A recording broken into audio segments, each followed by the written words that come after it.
Pa, Mom, Dad. Well, I'm sure it differs in different languages. But the first syllables we, the disabled community, learned to utter were no, not, don't, can't. There was no can, only can't. And why? Because we are disabled. We are marginalized. We are considered useless. This has to change. Can't has to be can. No has to be yes. Do, not don't. I would like to change the lives of the blind and enable them to live a life without borders, a barrier-free life. I was born into a military family. Of course, my parents must have expected to have a son, and they also must have expected this son to be a handsome, sturdy army officer. But both were not to be. I was blind, and I was a girl, so I could not join the army. Well, my parents were sad and frustrated, and they did not know what to do. And they also were constantly bombarded with questions. What's your blind daughter going to do? What's going to happen to her? All that. They took me from hospital to hospital, from country to country, but to no avail. I started my education, and at that time I was too small to understand my parents' emotions, and I also did not know what were their expectations of me. I was educated under different circumstances in different schools. Sometimes schools for the blind, which were not very good. The teachers were not kind and gentle. We even were not taught proper daily living skills. I was also educated in sighted schools and integrated schools. Now, in some of these sighted schools, the teachers thought that I was a nightmare for them, simply a distraction. Why was I there? Just to distract their class? Whenever I would stand up to answer a question, my teacher would say, no, you sit down, you're blind. What does that have to do with my blindness? I'm only standing up to answer a question. I have no other disability other than blindness. That does not hinder my ability to answer questions. I was angry. I was sad. I was fed up. Furthermore, I was discriminated and segregated. There was no games period for me, no playtime. No one helped me to study, no braille notes, nothing. This was bad. I kept coming home and complaining to my parents that no one's teaching me, no one's helping me, no games, no this, no that. Everything was no. My parents were tired of that. I received the first blow of my life in my 7th standard when my father received his orders to go and fight the Kargil War. Actually, my mother and I were in Darjeeling at the time, and my mother was ailing and constantly needed attention. I wondered, what kind of a father can he be? Why is he leaving both me and my mother? I'm blind and she's sick, and who'll care for her? And all these thoughts ran through my mind. But one day when I came back from school, I found my father's jeep ready, his siren blew, and he left. He was gone. When I asked my mother where he was, she said, he's gone to serve the country. Serve the country indeed. When I am blind and you are sick and he's gone to serve the country? I was horrified. I was angry. But then my mother quoted his lines. Nation first and family second. A fire burnt inside me suddenly, and I felt proud of my father. I felt that I should not sit there and whine about my blindness and think it's the end of the world. It's not the end of the world. I can look after mommy, and I can live, and I can do things, and I can make both my parents proud. I started becoming more and more proactive, more and more responsible. But then, the next blow of my life was in my 8th standard. My mother received a call from her maker, and she left the world. That struck a match. I I was alone, I was dejected, I was sad all over again. And my poor father was torn between his responsibility for the nation and his duty to take care of a blind daughter. Once more, I heard a small voice inside my head that told me, Tiffany, enough. Don't feel sorry for yourself anymore. You are capable. You can. Just because you're blind, you're not a burden for your father. You're an asset. Yes, I decided I would become an asset. I continued my education in different schools and hostels, chopping and changing. And finally, I completed my 12th standard with reasonably good percentage and no help at all to study, no braille notes. And then, thank you very much. I then went to college. Some friends treated me well, some did not. Then I got a job.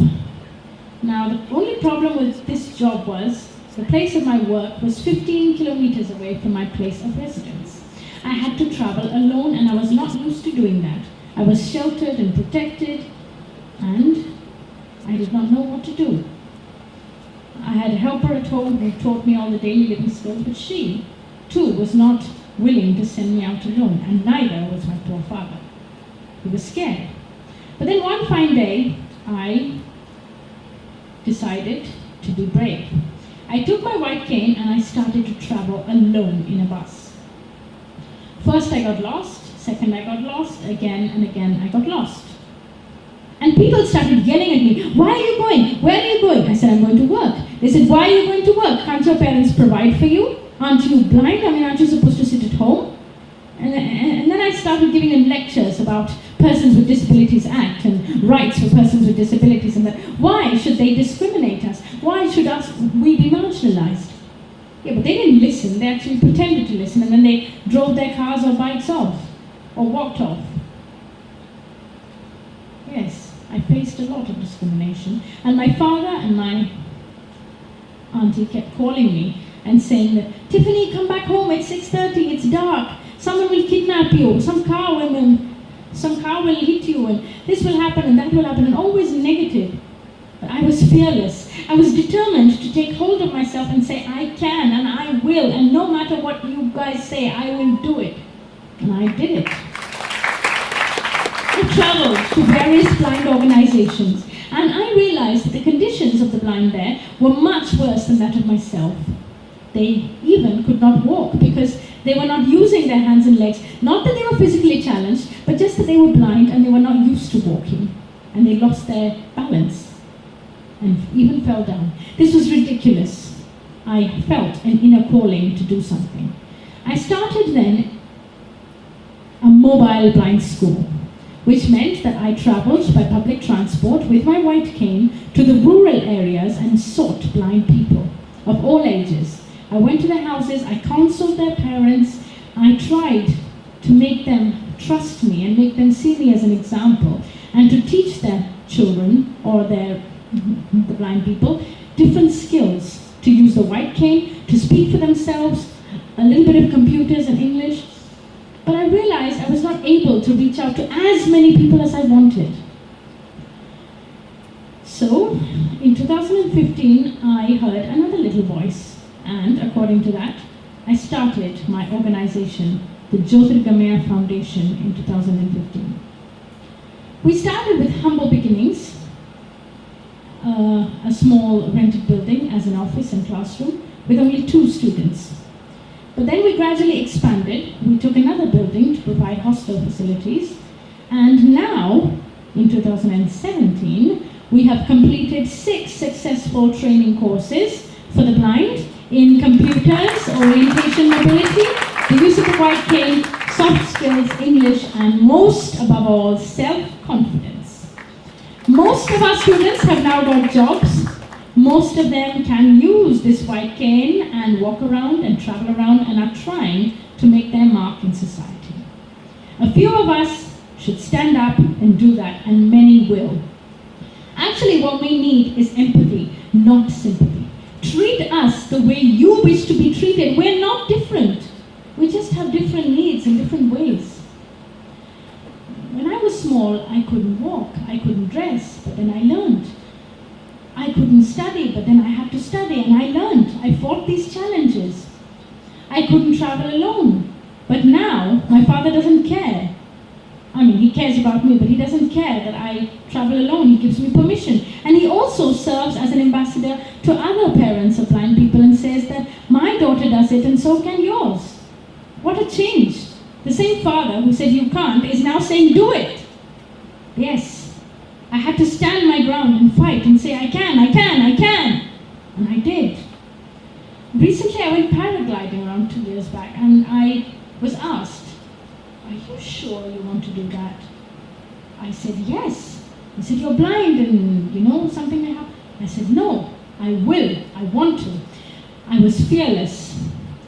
And this fearless attitude will take many blind people.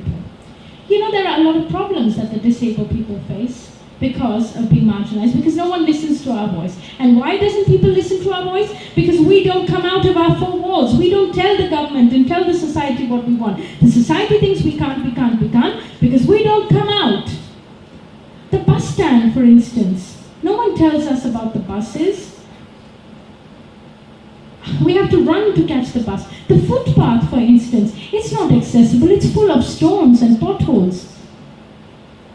Even the roads. There are too many rash drivers. They don't understand that there are blind people with white canes. They just drive the way they like. Even the shops, for instance. We can't go to a shop and pick up something because we don't know what it is. No one comes to help us. In departmental stores like Big Bazaar and Reliance and all these supermarkets, no one comes to help us. There's no way of crossing the road. There's no button there on the lamppost that we can press and we can cross the road. We always have to wait for the cars to stop and we have to ask for help.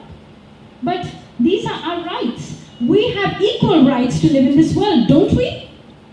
Yes, we do. But we can only achieve that when we come out. We ask the government, we ask the society, we fight for our rights. And this is what we want to do. And I hope you all will help me in the future. We don't need that old lady to come out and criticize us every morning and say, don't you have anyone to help you? Why are your parents so heartless? Why are they sending you? No, we don't need that. We need that same old lady to come and hold our hand and ask us if we need to cross the road. We need empathy, not sympathy. We need equal treatment. We need accessibility. We need so many things like that. We don't need sympathy. I want everyone to just feel with me, to understand me, and not only me, but there are numerous disabled people out there who don't know how to use their voice. They need to open up and use their voice. And that is what I want to do through my organization, Jyothirgamaya, to teach all the necessary skills, to increase employment opportunities, but also to increase the voice of the differently able people. Thank you. And I hope all of us here can make the world a disabled-friendly place.